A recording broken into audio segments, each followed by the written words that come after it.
Bismillahirrohmanirrohim. Assalamualaikum warahmatullahi wabarakatuh. Yang saya hormati Bapak Dr. Andes Ading Pramadi MS dan Ibu Dr. Tri Wahyu Agustina MPD dan teman-teman semua yang saya banggakan.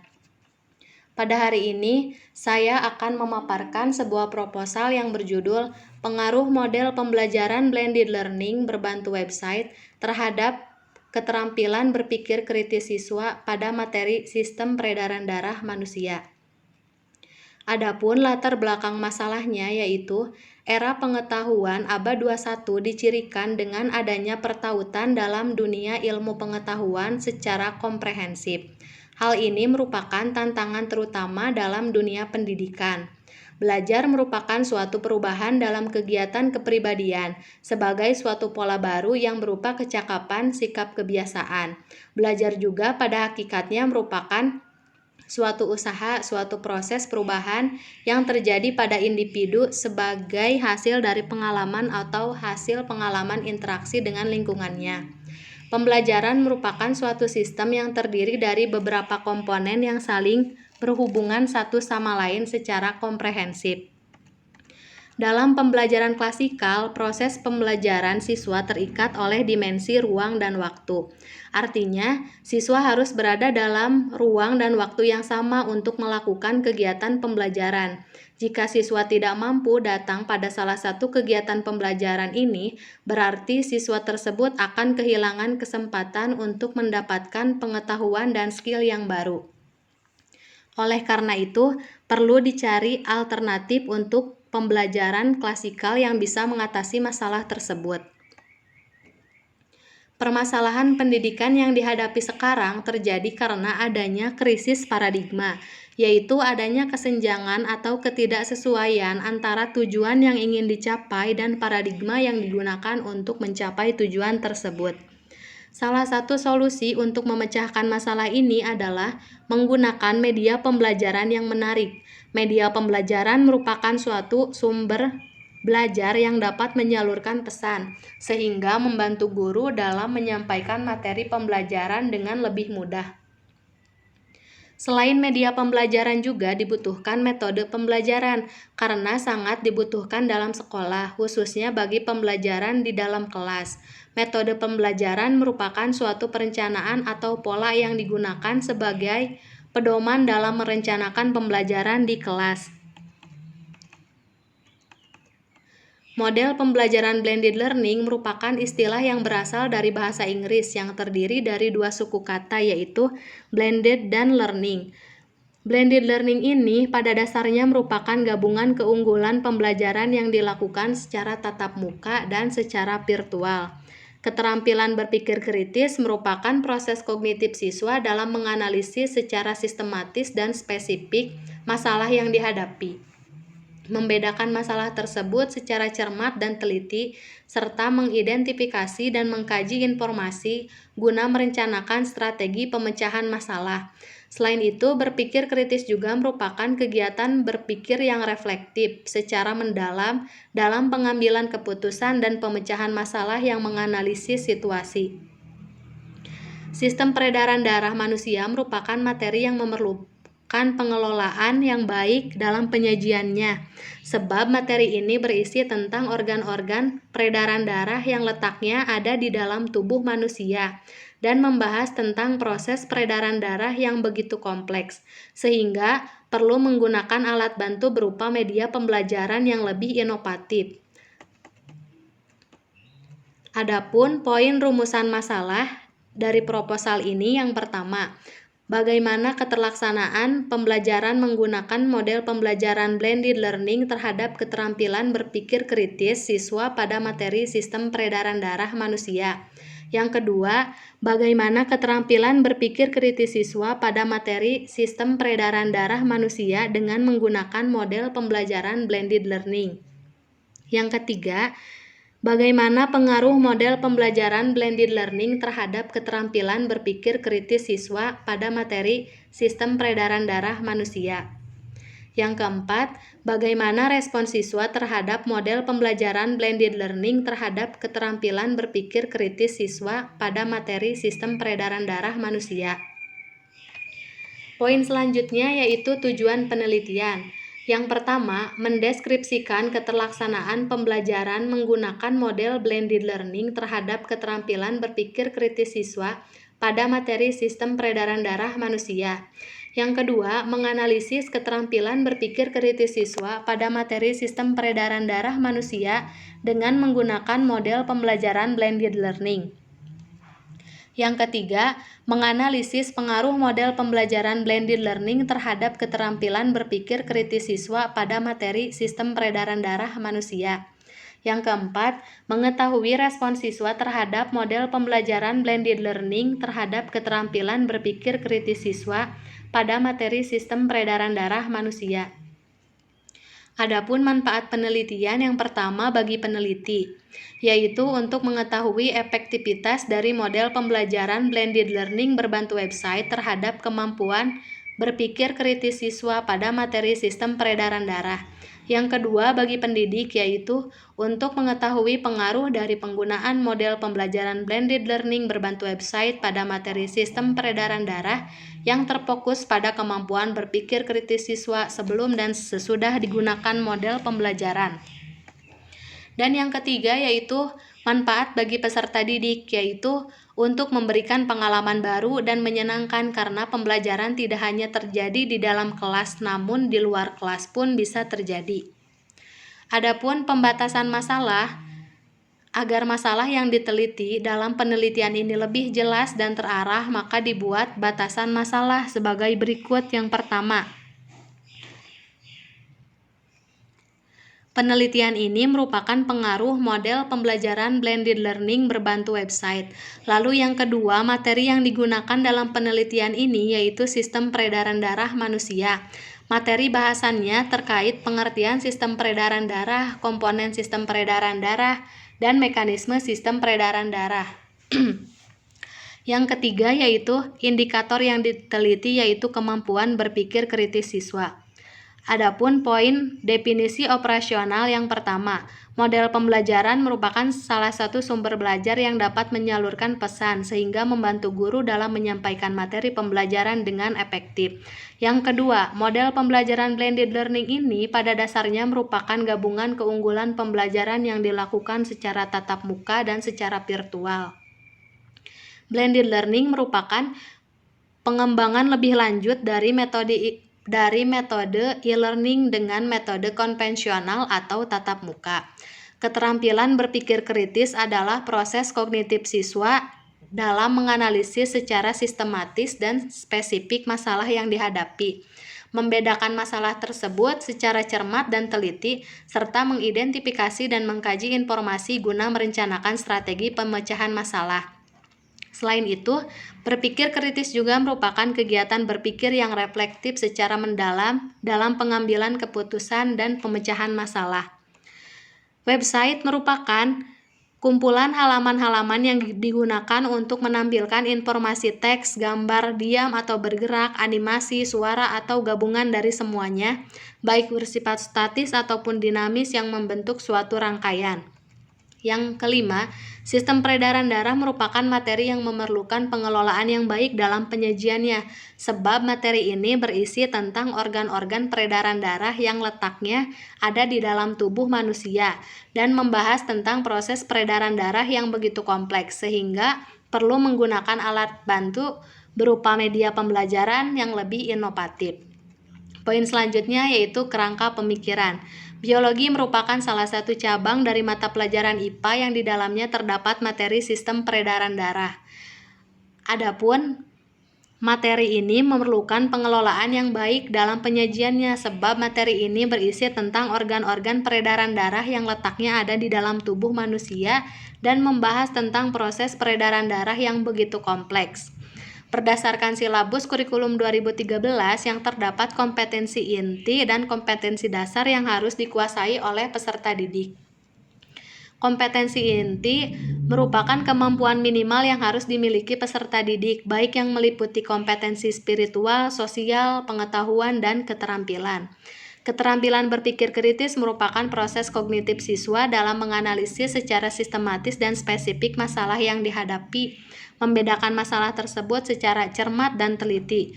Indikator kemampuan berpikir kritis diantaranya yang pertama penafsiran, memahami dan mengungkapkan arti atau pentingnya perbedaan pengalaman, situasi, dan kejadian. Yang kedua analisis, mengidentifikasi kecenderungan dan kesimpulan aktual, hubungan, pertanyaan, konsep, deskripsi, atau bentuk lain. Yang ketiga evaluasi, untuk menilai kredibilitas pertanyaan atau representasi yang penting untuk penggambaran persepsi orang. Yang keempat kesimpulan, untuk menganalisis dan meyakini elemen yang dibutuhkan untuk menarik kesimpulan yang masuk akal. Yang kelima penjelasan, untuk menyatakan hasil pemikiran, untuk mengesahkan pemikiran dan kerangka bukti, konsep, metode, dan kriteria. Model pembelajaran merupakan pedoman dasar atau gambaran untuk proses pembelajaran. Dalam penelitian kali ini menggunakan model pembelajaran blended learning. Adapun langkah-langkahnya yaitu yang pertama, tetapkan macam dan materi bahan ajar. Yang kedua, tetapkan rancangan blended learning yang digunakan. Yang ketiga, tetapkan format online learning. Yang keempat, lakukan uji terhadap perancangan yang dibuat. Yang kelima, selenggarakan blended learning dengan baik. Yang keenam, siapkan kriteria evaluasi pelaksanaan blended learning. Ada kalanya dalam setiap jenis model pembelajaran tidak akan pernah luput dari kelebihan dan kekurangan. Adapun kelebihan dari model pembelajaran blended learning yang pertama, memungkinkan setiap orang mempelajari apapun tanpa dibatasi ruang dan waktu karena akses tersedia kapanpun dimanapun. Biaya operasional setiap siswa untuk mengikuti kegiatan pembelajaran menjadi lebih terjangkau. Pengawasan terhadap perkembangan siswa jadi lebih mudah. Rancangan pembelajaran berbasis online memungkinkan dilakukannya kegiatan pembelajaran yang sudah terpersonalisasi. Dan materi pembelajaran bisa diperbaharui secara lebih mudah. Sedangkan kekurangannya yaitu keberhasilan pembelajaran berbasis web bergantung pada kemampuan dan motivasi pembelajaran. Akses ini mengikuti pembelajaran dengan menggunakan internet seringkali menjadi masalah bagi pembelajaran. Pembelajaran cepat merasa bosan dan jenuh jika mereka tidak mengakses informasi. Dibutuhkan panduan bagi pembelajaran untuk mencari informasi yang relevan. Yang kelima, dengan menggunakan pembelajaran berbasis web, pembelajaran terganggu jika terdapat keterbatasan dalam fasilitas komunikasi. Suatu kelemahan besar dalam pembelajaran online adalah kurangnya interaksi pendidik dengan peserta didik. Untuk kelas kontrol, pembelajaran dilakukan tanpa model pembelajaran blended learning, tetapi dengan menggunakan model pembelajaran ceramah. Adapun langkah-langkahnya yaitu yang pertama tahap persiapan, yaitu merumuskan tujuan yang akan dicapai, mempersiapkan alat bantu, dan menentukan pokok-pokok materi yang akan dijelaskan. Yang kedua tahap pelaksanaan, pembukaan, penyajian, dan penutupan. Adapun kelebihan dari model pembelajaran ceramah ini, yang pertama, ceramah adalah metode yang mudah dan murah. Yang kedua, konsep yang diberikan secara hierarki akan memberikan fasilitas belajar kepada siswa. Yang ketiga, fleksibel. Yang keempat, guru dapat memberikan tekanan terhadap hal-hal penting sehingga waktu energi dapat digunakan sebaik mungkin. Yang kelima, guru dapat menguasai seluruh kelas dengan mudah. Adapun kekurangannya yaitu yang pertama, pembelajaran berjalan membosankan. Yang kedua, siswa-siswa menjadi pasif. Yang ketiga, kepadatan konsep-konsep yang diberikan mengakibatkan siswa tidak menguasai. Yang keempat, materi yang dikuasai siswa hanya berbatas pada yang dikuasai guru. Lalu, pengetahuan yang diperoleh akan cepat terlupakan. Selanjutnya, hipotesis dari proposal ini yaitu H0-nya tidak terdapat perbedaan berpikir kritis siswa pada kelas dengan model pembelajaran blended learning berbantu website dan tanpa model pembelajaran blended learning berbantu website.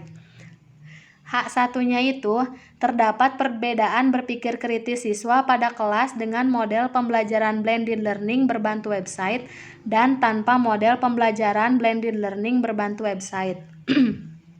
Sedangkan hasil penelitian yang relevan yang pertama, Berdasarkan hasil penelitian dengan menggunakan metode blended learning berbasis website, signifikan lebih tinggi daripada siswa yang diajarkan dengan metode pembelajaran secara langsung, yaitu sebesar 27,2%.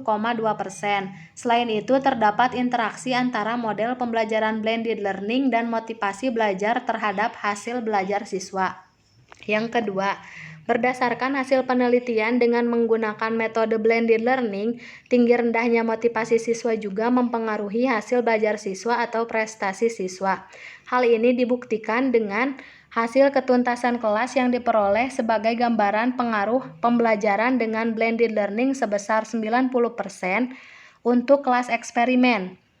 Ketuntasan yang diperoleh dengan menggunakan model pembelajaran langsung pada kelas kontrol adalah 59,9%, sedangkan dengan menggunakan model pembelajaran blended learning pada kelas eksperimen diperoleh persentase ketuntasan sebesar 91,66%,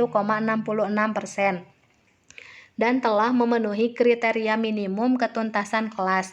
Yang ketiga, berdasarkan hasil penelitian, siswa yang memiliki motivasi tinggi lebih cocok kegiatan belajar mengajar pada ranah efektif menggunakan model pembelajaran blended learning. Berdasarkan hasil penelitian, model pembelajaran blended learning mampu menciptakan proses pembelajaran berpusat pada peserta didik. Dalam proses pelaksanaannya, dengan keterlibatan dan partisipasi dalam proses pembelajaran blended learning dapat meningkatkan rasa tanggung jawab peserta didik. Selain itu, adanya interaksi dalam model pembelajaran blended learning menciptakan suatu motif kepada peserta didik untuk berkompetensi dalam belajar. Poin selanjutnya yaitu metode penelitian. Metode yang digunakan pada penelitian ini adalah dengan menggunakan metode kuasi eksperimental dengan desain penelitian pretest, posttest, non-equivalent control group design. Penelitian ini melibatkan dua kelas, yaitu kelas eksperimen dan kelas kontrol. Berdasarkan tabel tersebut, keterangannya yaitu A1 merupakan kelas eksperimen, yaitu kelas yang diberi perlakuan. A2 merupakan kelas kontrol atau kelas yang tidak diberi perlakuan. O1 dan O3 merupakan pretest. O2 merupakan posttest. X atau perlakuan yaitu pembelajaran menggunakan model pembelajaran blended learning.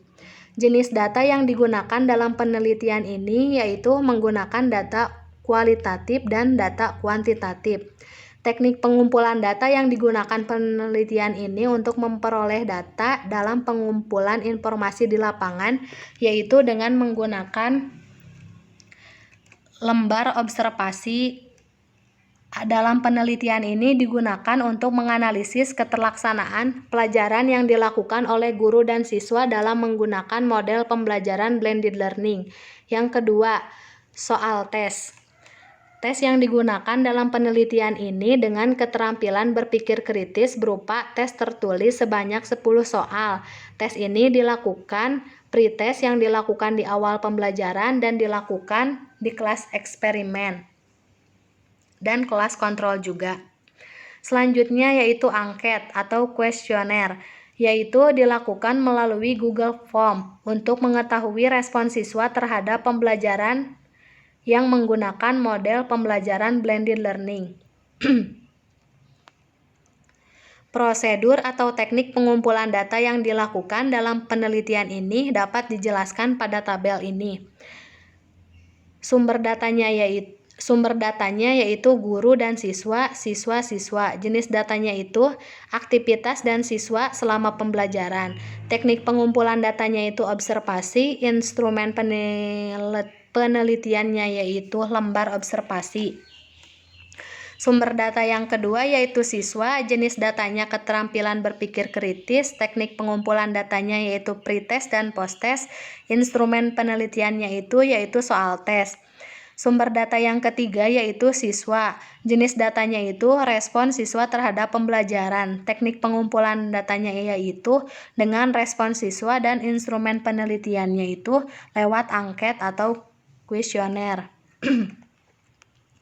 Dalam analisis instrumen data, Soal tes, kualitas instrumen penelitian mempengaruhi kualitas hasil penelitian. Oleh karena itu, instrumen tes awal dan instrumen tes akhir sebelum digunakan dalam penelitian haruslah diuji coba terlebih dahulu. Adapun langkah-langkahnya yaitu sebagai berikut. Yang pertama, menentukan validitas. Sebuah tes dikatakan valid apabila tes tersebut mengukur apa yang hendak diukur. Validitas suatu instrumen merupakan tingkat ketepatan suatu instrumen untuk mengukur sesuatu yang harus diukur. Adapun untuk mengukur validitas dapat dengan menggunakan rumusnya yaitu yang ini. Sedangkan keterangannya RXY yaitu koefisien korelasi produk momen, X-nya itu nilai total hasil tes uji coba soal setiap siswa, Y-nya itu nilai rata-rata ulangan harian siswa, N-nya itu jumlah siswa. Lalu di sini kriteria validitas dapat dilihat pada tabel di bawah ini. Yang kedua yaitu menentukan reliabilitas. Reliabilitas merupakan suatu instrumen dapat dipercaya untuk digunakan sebagai alat pengumpul data. Reliabilitas suatu instrumen adalah keajegan instrumen tersebut bila diberikan pada subjek yang sama meskipun orangnya berbeda, waktu berbeda dan tempat yang berbeda, maka akan memberikan hasil yang relatif sama. Untuk menguji reliabilitas tes bentuk uraiannya menggunakan rumus alfa sebagai berikut. Adapun kriteria reliabilitas dapat dilihat pada tabel ini. Lalu selanjutnya menentukan daya pembeda. Daya pembeda dari suatu butir soal menyatakan seberapa jauh kemampuan butir soal tersebut membedakan antara siswa yang dapat menjawab soal dengan tepat dan tidak tepat. Daya pembeda dari suatu soal merupakan kemampuan yang memiliki tingkat kesukaran berbeda untuk mengukur daya beda pada setiap butir soal. Dan ini ada rumusnya, lalu di sebelahnya itu adapun klasifikasi daya pembeda itu dapat dilihat dari tabel kelima. Yang selanjutnya yaitu menentukan tingkat kesukaran. Menentukan tingkat kesukaran sangat erat kaitannya dengan daya pembeda. Jika soal terlalu sulit atau terlalu mudah, maka daya pembeda soal tersebut menjadi buruk. Maka butir soal tersebut mampu membedakan siswa sesuai dengan kemampuannya. Untuk menentukan tingkat kesukaran suatu instrumen dapat menggunakan rumus sebagai berikut. Dan di bawahnya terdapat tabel kriteria indeks kesukaran. Selanjutnya, teknik analisis data. Yang pertama, untuk menjawab rumusan masalah nomor 1. Rumusan masalah yang pertama dapat dijawab menggunakan lembar observasi. Pengisian lembar observasi dengan menceklis pada kolom nilai sesuai pengamatan dengan kriteria. Apabila TSB terlaksana sangat baik, sedangkan TB terlaksana baik, TKB terlaksana kurang baik, TT tidak terlaksana, persentasi keterlaksanaannya itu dapat dihitung dengan rumus sebagai berikut. Lalu di sebelahnya itu ada tabel kriteria penilaian keterlaksanaan pembelajaran. Lalu selanjutnya untuk menjawab rumusan masalah nomor 2, 3, dan 4. Untuk menjawab rumusan masalah ini dengan hasil belajar siswa menggunakan model pembelajaran blended learning berbantu website dan tanpa menggunakan model pembelajaran blended learning berbantu website terhadap kemampuan berpikir kritis siswa dengan cara membandingkan skor peningkatan gain yang diperoleh dari data pretest dan posttest. Adapun langkah-langkahnya yaitu dengan yang pertama menghitung N gain. Lalu yang kedua, uji prasyarat. Sebelum melakukan analisis uji perbedaan rata-rata, tentunya perlu dilakukan analisis prasyarat. Adapun analisis prasyarat yang harus dipenuhi adalah yaitu uji normalitas data N gain. Untuk mengetahui apakah data tersebut berdistribusi normal atau tidak dapat menggunakan uji Kolmogorov-Semimov.